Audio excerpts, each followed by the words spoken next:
Let me ask you a question, Mr. President. How is it possible that someone that tested positive for COVID-19 got so close to you?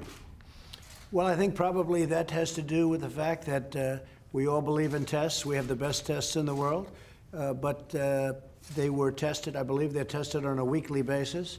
I just had a test, as you probably heard. In fact, I had one yesterday and I had one today, and it's negative.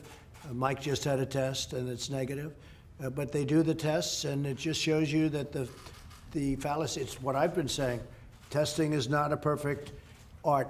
No matter what you do, testing is not a perfect art. So we test once a week.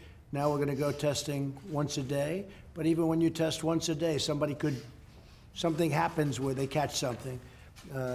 Once a day for you or for everyone? I've had very little personal contact with this gentleman. Know who he is, good person, but I've had very little contact. Mike has had very little contact with him.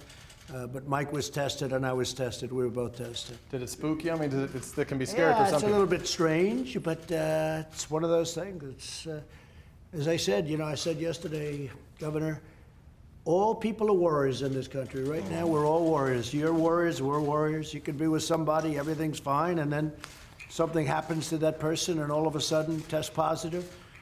And we're all warriors together. I am, you are, we all are.